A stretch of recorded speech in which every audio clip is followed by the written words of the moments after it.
Karena angan-angan itu bisa lari ke sana kemari aja karena dia tidak terfokus. Sederhananya seperti itu. Kalau kita sekarang sudah terfokus ke napas, diharapkan kesadaran kita bangkit untuk yaitu tadi melihat Tuhan di dalam sholat kita. Karena sholatnya orang makrifat itu bukan menyembah, sudah mengesahkan diri dengan Tuhan. Kalau Tuhan sudah esa dengan kita karena meliputi kesadaran kita yang terpisah terkadang sih. Kita merasa jauh dari Tuhan, merasa sendirian karena belum kenal Tuhan.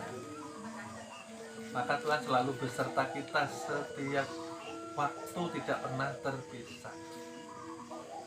Nah, yang terpisah yaitu tadi yang di dalam kubur mereka masuk tidak mengenal Tuhan, akhirnya celaka, terpisah. Itikat mereka asal dari tanah kembali ke tanah. Ini yang tidak boleh sih. Tanah harus diteruskan lagi. Makanya tadi dari tanah dari anasir tanah dia kembali ke Tuhan. Tanah ke air, air ke angin, angin ke api, api ke nur. Nah, sempurna. Seperti itu. Oleh sebab itu jangan sampai jasad kita hancur lebur di kubur. Kasihan sih ya. Jangan sampai terpisah. Karena ada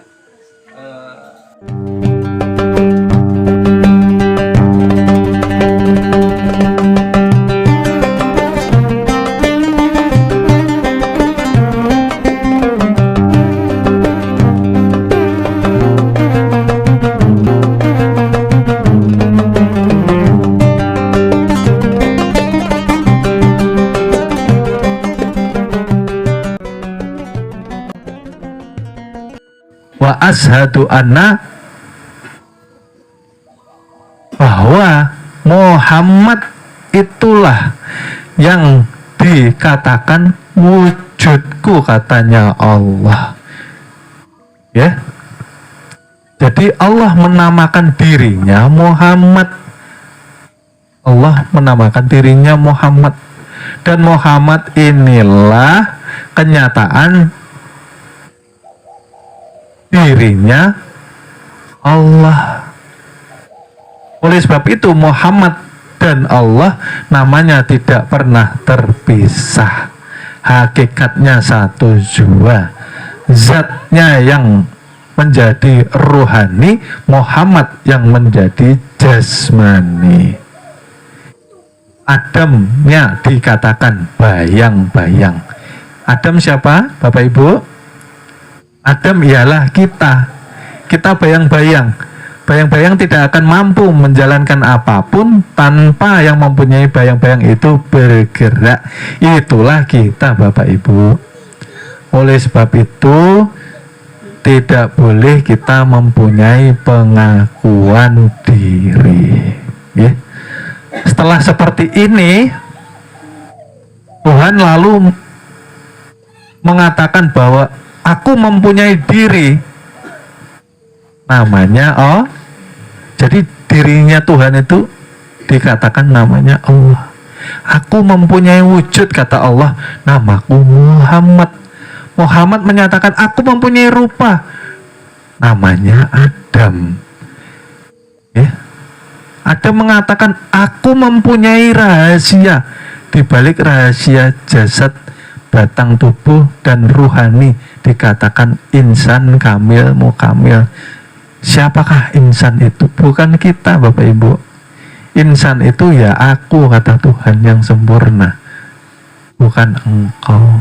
Oleh sebab itu kemanapun engkau menghadap, di situ ada wajah tuh. Kenapa?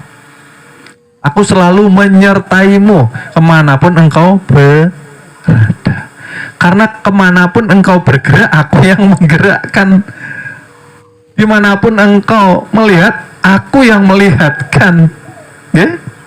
Itulah dikatakan yang dahulu kita sudah jelaskan. Kita harus menilik ilmu benih. Ya, ilmu benih itu seperti apa?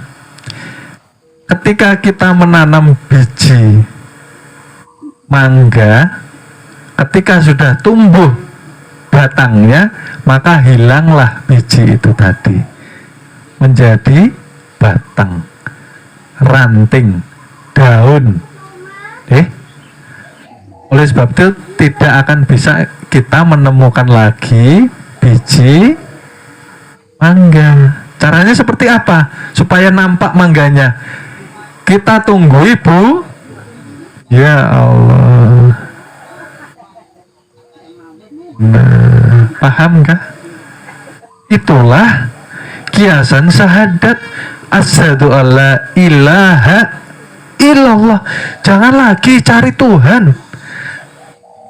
Kenapa jangan mencari? Karena tidak bisa disebut, tidak bisa dicari. Kalau yang dicari itu ada barangnya, ada karena Tuhan sudah tajali kepada nur Allah menjadi zat. Itulah aku, katanya. Wa asyhadu anna Muhammad. Lalu yang aku jadikan utusan yang menjadi wujudku, kata Allah, itulah yang dikatakan Muhammad. Nah, inilah dikatakan Muhammad hakiki. Kalau yang di Mekah Madinah itu yang mempunyai pangkat kenabian, ya, junjungan Nabi besar kita Nabi Muhammad Sallallahu Alaihi Wasallam, Nabi terakhir penyempurna para nabi, manusia yang paling istimewa, yang terbaik di sisinya Allah Subhanahu wa Ta'ala, ya. Artinya kalau seperti ini yang diharapkan ketika kita belajar mengupas diri, habis kita masuk kepada makom penelanjangan. Artinya makom untuk menghilangkan semua keakuan, ya, yang terlihat, yang wujud hanya Allah, kata Tuhan, ya. Oleh sebab itu kita harus syuhudul kasrah fil, pandang yang banyak kepada yang satu. Artinya apa? Seluruh alam semesta termasuk di dalam diri kita, pandang melalui mata hati, tiada lain satu jua. Allah jua, Bapak Ibu, melalui Nur Muhammad. Jangan lepas pandangan itu dari hati kita. Jadi ketika kita melihat apapun, lihat hakikatnya. Akan tetapi jangan diucap lagi.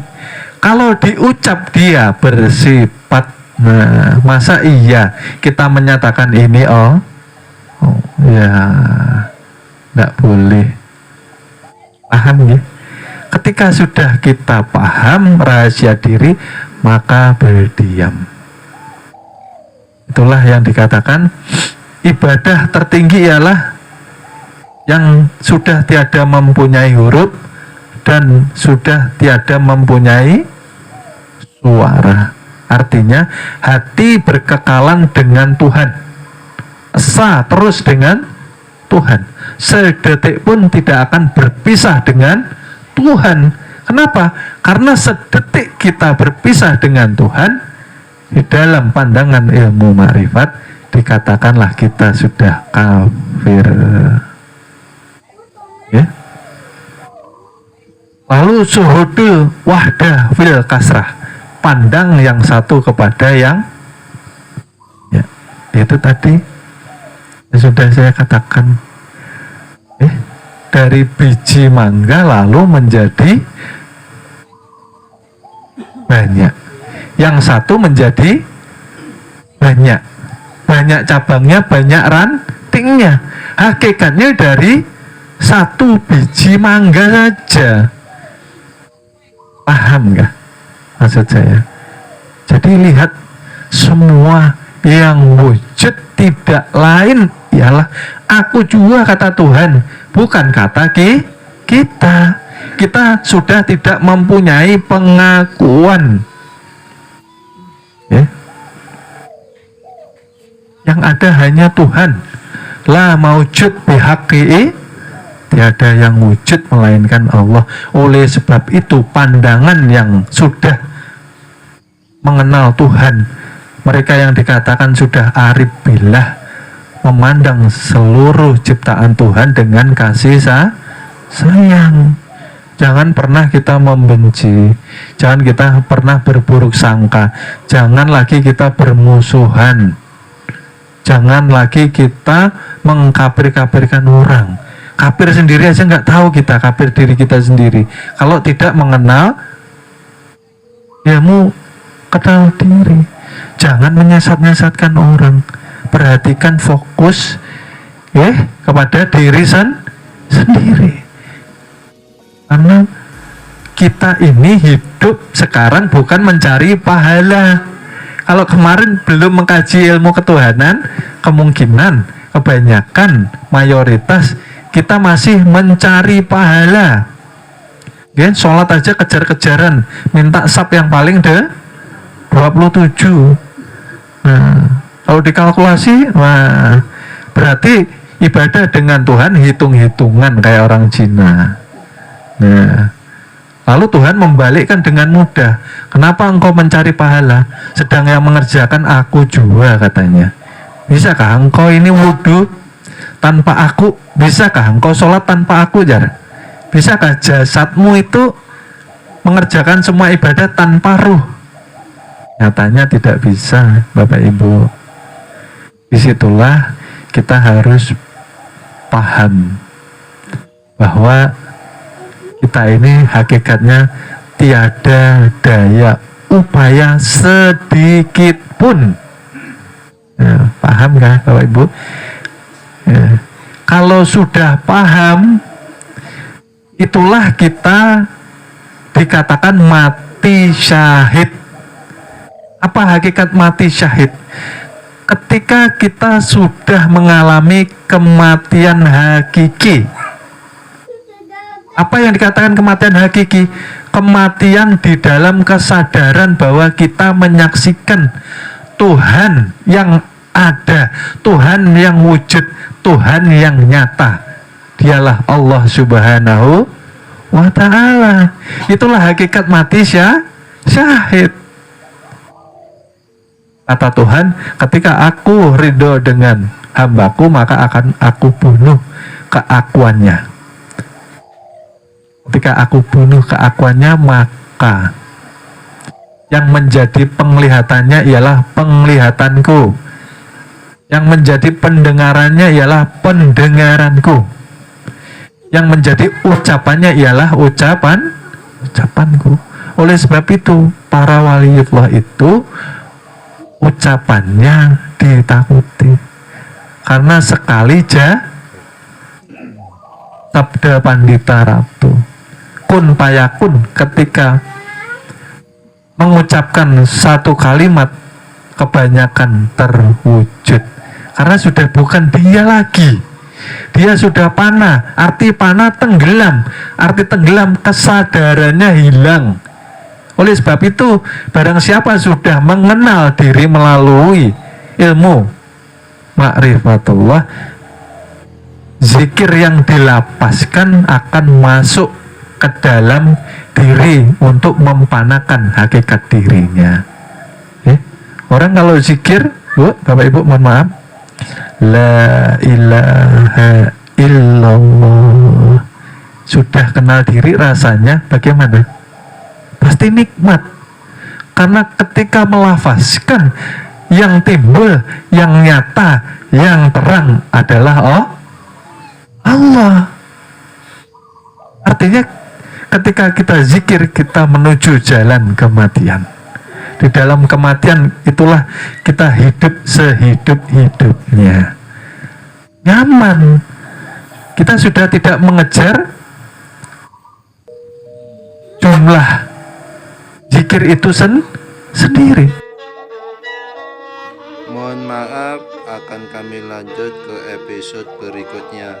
Terima kasih.